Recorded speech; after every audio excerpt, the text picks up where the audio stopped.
Hello and welcome to Cooking with PMQ. I'm Brian Hernandez and I'm joined in the kitchen today by Jamie Culliton, U.S. Pizza Team Pizzaiolo and silver medalist in freestyle acrobatics at the 2014 World Pizza Championships in Parma, Italy. Welcome, Jamie. Thank you so much for joining us today. Yeah, no problem, Brian. Thanks for having me. All right, so we've got some things laid out here. Looks pretty simple. What are we going to be making today? We're going to be making a fresh mozzarella. Okay, perfect. This is something you can use on your pizzas or bruschetta? Salads, anything, yeah, caprese salads, anything you want to do, yep. Perfect. And like I said, it seems pretty simple. There's not a lot out here. What are we going to need to actually make this today? Well, yeah, it's a real simple process. All you really need is some mozzarella curd, which you can easily get from your distributor, some coarse sea salt here, and a little bit of water. That's about it. All right, so I guess let's get started. All right, so with the first step, you're going to cut your mozzarella curd into about golf ball size pieces like this, okay? And then what I've got is a little bit of warm water at about 90 degrees. Okay. I add about a cup of the sea salt in here, and you're going to let that soak for about 10 minutes until it warms up a little bit. Okay. Okay. So is there a limit on how much cheese you can actually put in there? It's just as much as you have. It's as it's as much as it's the size of your container, basically. Okay. But you do want to make sure that the water is covering the curd completely. Okay. Perfect. Yep. All right. So we've got our curd in there. It's at 90 degrees. We've added a cup of coarse sea salt. Now what? Well, what you're going to do is you're going to take a strainer and you're going to pull this out of here just like this. Okay. Because you want to save this brine. What I'm going to use this brine for is once I'm done with the mozzarella, I'm going to actually soak it in here, and that's what I've got here in this bowl here. Okay. All right, so I'm just going to strain out this curd, and I'm saving this brine again because I'm going to use it to hold my cheese once I'm finally done. All right. Okay? I'm going to take this over to my stock pot, and what I've got this water temperature up to 160 degrees. And I like to do it on the stove. That way I can adjust the temperature as it kind of cools down. Yeah, keep it constant. Exactly. What's the other option? I mean, people do it on the table. Well, I've seen people who just kind of do it on the table with real hot water.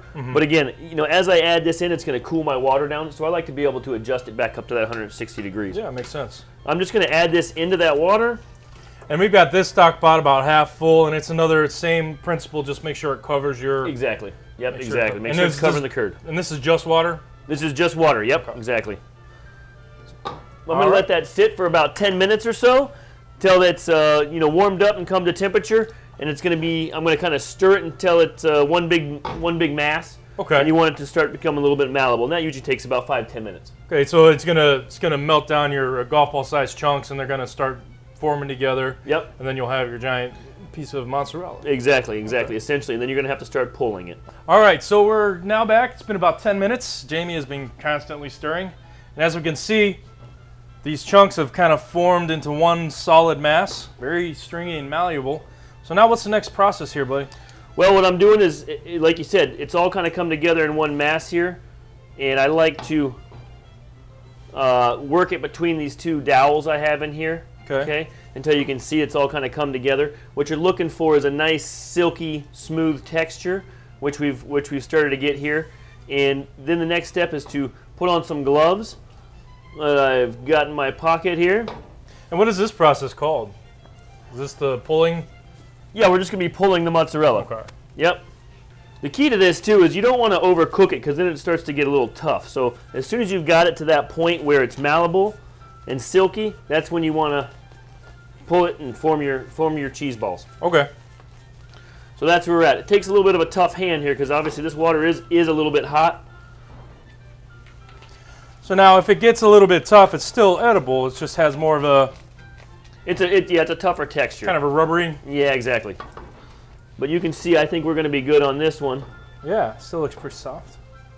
So what we're going to do is we're just going to pull a little piece off of here. Like so. And the nice thing about this is you can do it in whatever size cheese balls you'd like, okay?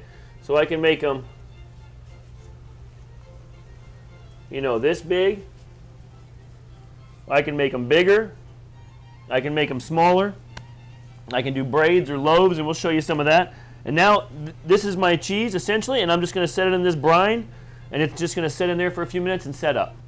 So we've formed all our cheese balls in different sizes and forms, and we've been letting them soak in our brine for about 5 minutes now.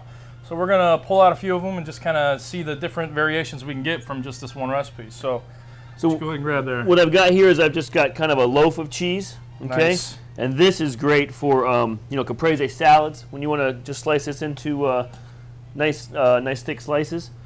And you can see we've got, you know, different size balls. We've got a nice braid here. Little medallions.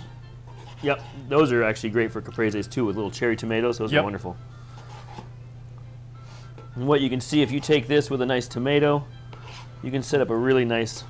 Some basil, balsamic. Oh yeah. Crostini. Oh yeah. Just kind of see how you lay that out. See how nice that looks. And why don't we just try a little slice, Brian? Okay. Guess the fruits of our labor, correct? There you go. It should we got be, a nice good pull there. Look at that. Yeah, it should be nice and stringy, salty.